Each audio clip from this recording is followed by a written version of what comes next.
तो नमस्ते UGC net fine. तो आज हम बात करेंगे एक ऐसे थिंकर की जिनके नाम से पूरा धर्मशास्त्र ट्रेडिशन शुरू होता है और वो है मनु। मनु को एशियंट इंडिया का लेजेंडरी लॉ गिवर माना जाता है और उनकी सबसे फेमस राइटिंग है मनुस्मृति यानी लॉज ऑफ मनु।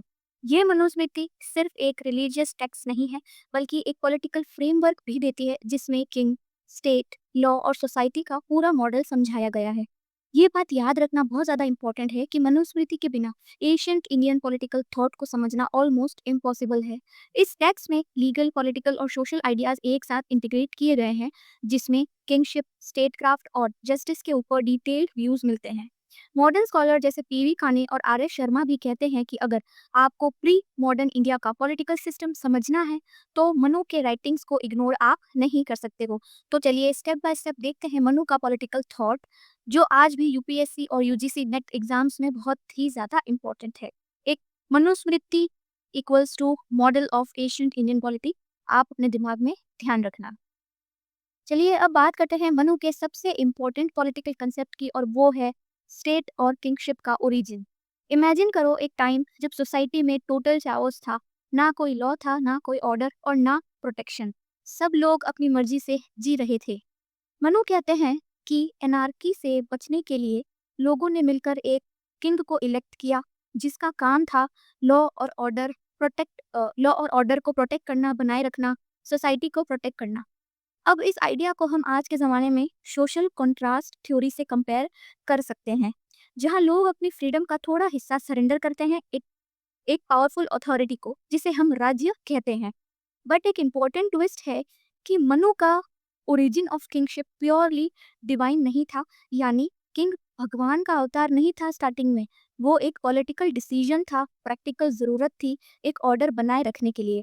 तो याद रखना, अकॉर्डिंग टू मनु, किंग जो है वो इलेक्टेड होता है फॉर प्रोटेक्शन, स्टेट जो है वो exist to uphold dharma and prevent anarchy, and authority जो है वो practical plus political origin, not just a divine magic. तो आप इजीली इसको फ्लो चार्ट के साथ याद कर सकते हैं कि भाई Manu equals to chaos to order, king is contractual और उसका किंग का पर्पस क्या था, इज धर्मा। तो अब एक और इम्पॉर्टेंट कंसेप्ट समझते हैं, divine theory of kingship as per Manu. Manu कहते हैं कि हाँ, किंग को लोगों ने इलेक्ट किया था, बट इलेक्ट होने के बाद उसको डिवाइन अथॉरिटी दी गई थी प्रॉपर रिचुअल्स के थ्रू।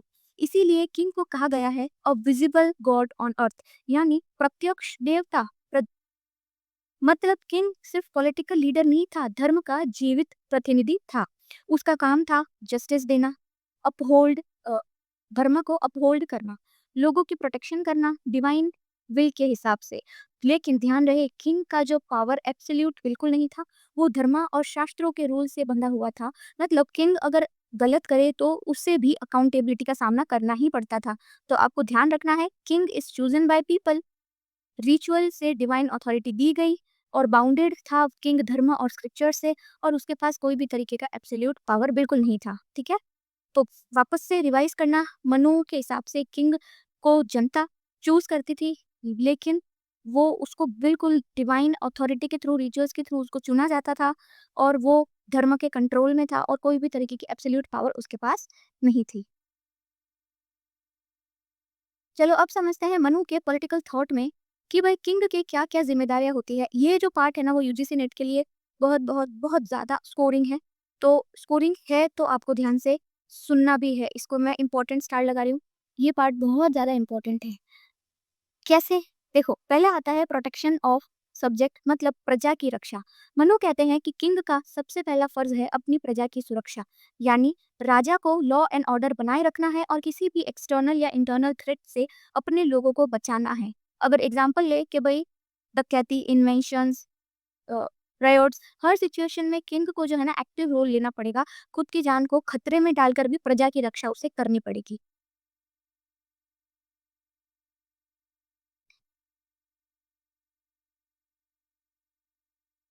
जस्टिस और पीस मेंटेन करना, राजा का काम है न्याय देना। मतलब जो गलत कर रहे हैं, रॉन्ग डूअर्स हैं, उनको पनिश करना और अच्छे व्यवहार को प्रमोट करना। यानी एक तरह से किंग जो है ना, वो जज प्लस गार्जियन ऑफ धर्मा दोनों ही होता है। इसीलिए कहते हैं कि भाई जो किंग है वो रॉन्ग डूअर्स को पनिश करेगा, वो जज भी है, वो धर्म का गार्डियन भी है। नेक्स्ट आता है भाई आपका एडमिनिस्ट्रेटिव सुपरविजन। मतलब किंग सिर्फ गद्दी पे बैठा नहीं होता है, उसे पूरे राज्य की गवर्नेंस और जो है सुपरवाइजर करनी होती है। इंक्लूड अगर अब जैसे टैक्स कलेक्शन, आर्मी का management, economic development, disaster relief, अगर कहीं पे अकाल पड़ गया है, फ्लड आ गया है, तो किंग का ड्यूटी है कि उसे जो है हेल्प करना बहुत ज़्यादा ज़रूरी है। नेक्स्ट है appointment of capable ministers and जजेस। मनु कहते हैं कि king should not rule alone, उसे कंपेटेंट लोगों को चुनना होता है, स्पेशली मंत्री, सेनापति और न्यायाधीश। मतलब राइट एडवाइजर्स अगर उसके पास होंगे तो वो राइट डिसीजंस भी ले पाएगा। नेक्स्ट ड्यूटी है king must led by example. सबसे इंपॉर्टेंट ड्यूटी है उसकी कि किंग खुद भी जो है धार्मिक होना चाहिए। राजा को लॉ का पालन करना है और मॉरल कंडक्ट दिखाना है। प्रजा उसी को फॉलो करती है जो खुद आइडियल हो। So rule by character, not just rule by sword. ये मनु का बिल्कुल क्लियर मैसेज था किंग की ड्यूटी के लिए। 5 ड्यूटीज हमने पढ़ी। पहला था प्रोटेक्शन, दूसरा था पनिश, थर्ड था परफॉर्म, उसके बाद पिक, उसके बाद प्रैक्टिस। तो चलो अब समझते हैं मनु के पॉलिटिकल थॉट का कोर प्रिंसिपल, जो था धर्म और दंड के बीच का रिश्ता। ये कंसेप्ट इतना इंपॉर्टेंट है कि यूपीएससी और नेट दोनों एग्जाम में इस पर डायरेक्ट क्वेश्चंस पूछे गए हैं। That dharma is supreme law above above all. Manu कहते हैं कि ना राजा ऊपर है ना प्रजा ऊपर है, सब धर्म के नीचे है। यानी law should guide every action, even the Kings decision. Personal wish या पावर से कुछ नहीं होता, सब कुछ स्पिरिचुअल धर्मा के हिसाब से ही चलेगा। इससे कहते हैं rule of law. In ancient Indian contest में देखें तो ये रूल ऑफ लॉ का ही दूसरा नाम है। उसके बाद आता है दंड, the force behind law. Manu के अकॉर्डिंग अगर दंड यानी पनिशमेंट का फियर ना हो तो सभी लोग अपना अपना जो है चलाने लगेंगे। मतलब दंड राजा का कोर्सिव पावर होता है जो लोगों को धर्म के खात पर चलने पर मजबूर कर देता है। एक ट्रैफिक सिग्नल लगा दिया बिना पुलिस के तो क्या लोग रुकेंगे? नहीं। सेम कंसेप्ट है, लॉ बिना एनफोर्समेंट के बिल्कुल फेल हो जाएगा, इसीलिए दंड भी जरूरी है। फिर आता है धर्म वर्सेस दंड। बैलेंस बहुत ज्यादा जरूरी होता है। कैसे?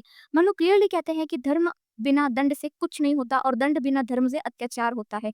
यानी लॉ धर्म is a moral compass, force मतलब दंड इज अ एग्जीक्यूटिव आर्म, और ruler must use both judicially, ना ज्यादा सॉफ्ट और ना ज्यादा क्रूर। तो दंड और धर्म इसीलिए इक्वली जरूरी होता है और इसका बैलेंस इंपॉर्टेंट होता है। King is also bound by law. एक इंपॉर्टेंट लाइन मनु के थॉट में है कि इवन द किंग मस्ट ओबे धर्मा। पनिशमेंट देने का राइट है बट फेयर, प्रोपोर्शनेट, रिफॉर्मेटिव होना भी तो जरूरी है। इसीलिए यूजीसी में एक बार इसका क्वेश्चन भी आया हुआ है कि according to Manu punishment must be तो हार्श एंड फियर बेस्ड या फिर रिफॉर्मेटिव एंड प्रोपोर्शनेट। तो करेक्ट आंसर क्या है? Reformative and proportionate. तो बेसिकली आपको इतना ध्यान रखना है कि धर्म मतलब लॉ, राइट प्रिंसिपल है, और दंड मतलब थोड़ा स्ट्रिक्ट हो जाना, पावर टू इन्फोर्स। दोनों का बैलेंस रूलर को आना चाहिए जिससे कि जो है प्रजातंत्र परफेक्टली चले। तो चलिए अब बात करते हैं मनुस्मृति के एक और बहुत ही डिबेटेड लेकिन पॉलिटिकली रिलेवेंट कंसेप्ट की, वो है वर्णा सिस्टम।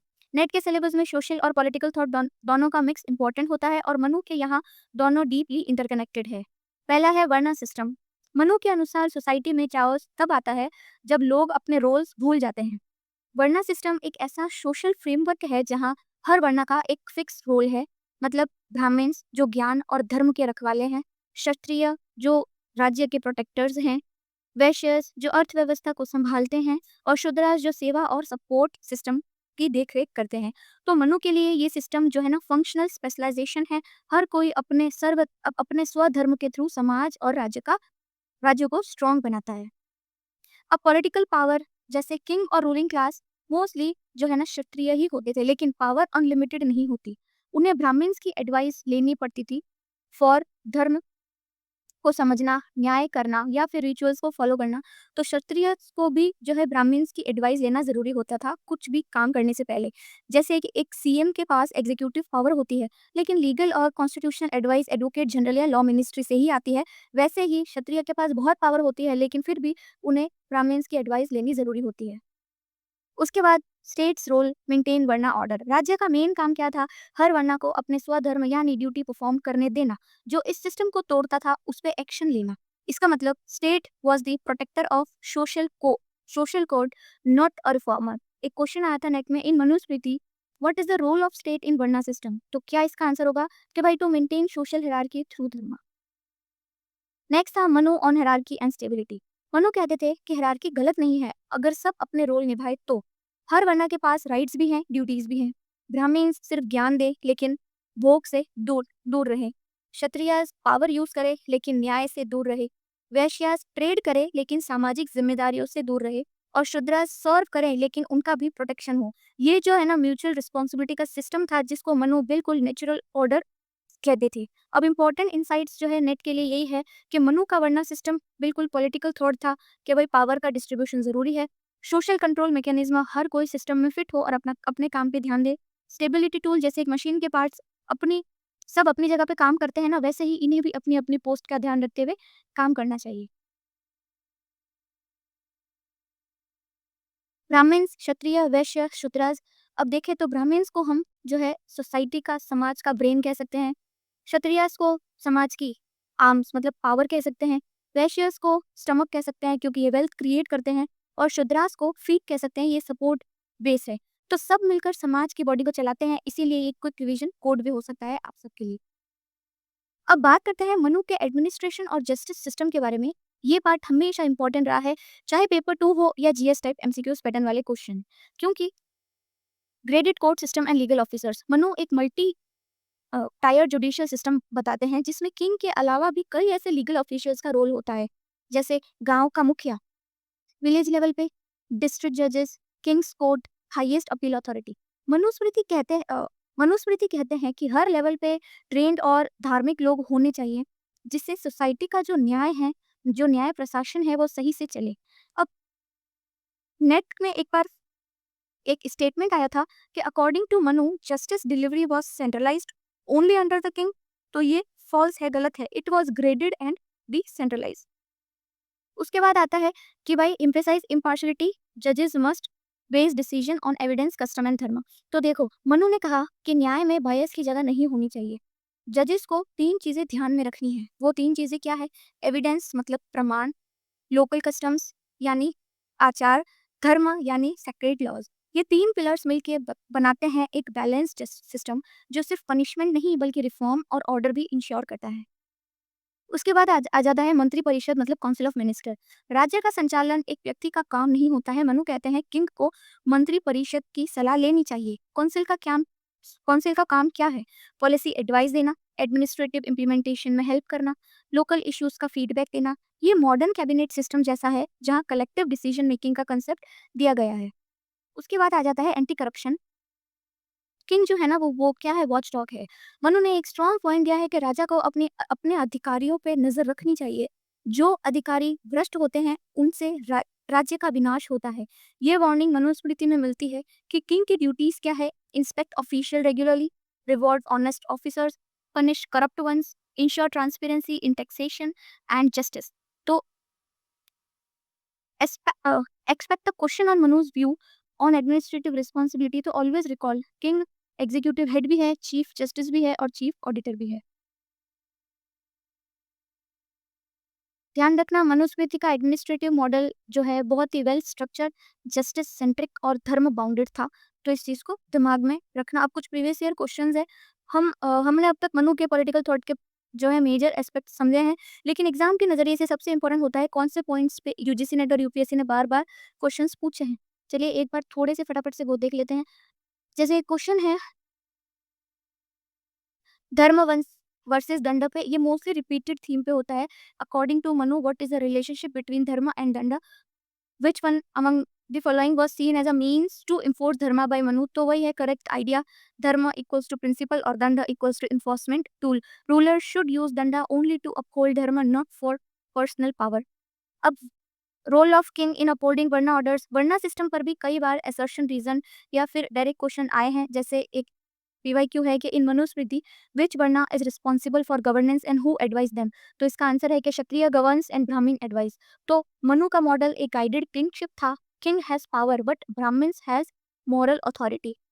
अब कई क्वेश्चंस किंग के लिमिटेशंस पर भी फोकस करते हैं। मनु ऐसा कहते हैं कि राजा को धर्म के नियम फॉलो करने चाहिए, उसके ऊपर भी लॉ है, उसकी पावर एब्सोल्यूट बिल्कुल नहीं है। तो Manu consider king as a supreme about dharma, तो बिल्कुल फॉल्स है। King is a subject to dharma. एक और टॉपिक है relevance of Manusmriti in Asian administration and law. ये एक बहुत ही थ्योरेटिकल प्लस फैक्चुअल टाइप के क्वेश्चन होता है, जैसे which text provide systematic principles of ancient Indian justice and administration. तो मनुस्मृति क्यों कीवर्ड जो पेपर में देख सकते हैं वो है लॉ गिवर मन, क्योंकि मनुस्मृति एक लॉ गिवर है। हम इसे धर्म और दंड के बीच का बैलेंस कह सकते हैं। ये जुडिशियल सिस्टम है, किंगशिप है, वर्ना बेस्ड पॉलिसी है। तो एक लास्ट मिनट डिवीजन कोड भी है यहाँ पे, डी फॉर धर्म एंड दंड, वी फॉर वर्ना ऑर्डर, के for kingship limitations and A for ancient law and administration. तो अगर आपने ये 4 कोर पॉइंट अच्छे से रिवाइज किए तो मनुस्मृति से आए हर क्वेश्चन आप 100% क्रैक कर सकते हो। तो एक बार क्विक समरी ले लेते हैं फटाफट से पूरे लेक्चर का। तो दोस्तों आपके लिए क्विक रिकैप रिवीजन के लिए 1 मिनट का धमाका जो एग्जाम से पहले 5 बार सुन लेना और बस काम तमाम है। मनोज पॉलिटिकल थॉट एक लाइन में, डिवाइन इज सेक्शन लेकिन लॉ बाउंड किंगशिप है, बस यही है इसका कोर आइडिया। किंग एक विजिबल गॉड है, मतलब प्रजना, but remember king is not about dharma. King जो है ना धर्म के ऊपर नहीं होता है। दंड सेंट्रल प्रैक्टिकल टूल, मनु कहते हैं बिना दंड के सोसाइटी कोलैप्स हो जाती है, पर दंड का यूज होना चाहिए justified, proportionate and lawful. Varna मतलब political plus social god, it's not just a social identity. Varna decide who rules, who advise, who trade. State का काम है सबको उनका स्वधर्म यानी ड्यूटी फॉलो करना बताना। पर्पस ऑफ स्टेट मतलब प्रोटेक्शन भी करना, जस्टिस भी दिलाना और धर्म को फॉलो भी करना। आर्बिट्री रूल अलाउड नहीं है, king is there to serve dharma not his own power. तो एक स्कॉलरली रेफरेंस भी है कि अगर थ्योरी वाले क्वेश्चंस आए तो ध्यान रखना, पीवी काने जो है वो हिस्ट्री ऑफ धर्मशास्त्र इनकी है, आर एस शर्मा वर्णा सिस्टम और एशियन पॉलिटी, और एस एन दास गुप्ता धर्म और मेटाफिजिक्स का एनालाइज इन्होंने किया था। अगर मनुस्मृति से क्वेश्चन आए तो सोचो, is the king upholding Dharma and rule of law? अगर हाँ तो सही रास्ता, अगर नहीं तो मनु के थॉट के अगेंस्ट है। तो अगर आपको ये वीडियो हेल्पफुल लगा हो तो लाइक ज़रूर करना, इससे मुझे मोटिवेशन मिलती है और आप तक और भी पावरफुल वीडियोस रिवीजन वीडियोस में लेकर आ पाती हूँ। कमेंट्स में लिखकर बताओ अगला थिंकर कौन होगा, कौटिल्य, बुद्धा या मैकियावेली। और अगर आप अब तक चैनल सब्सक्राइब नहीं किया है तो अभी करो, क्योंकि ये जर्नी सिर्फ पढ़ाई की नहीं सफलता की है। नेट निकालने वाले बच्चों की फैमिली में आपका स्वागत है। चलिए मिलकर तैयारी को नेक्स्ट लेवल तक ले जाते हैं। मिलते हैं अगले लेक्चर में, तब तक के लिए पढ़ो लिखो और खुद पर विश्वास रखो।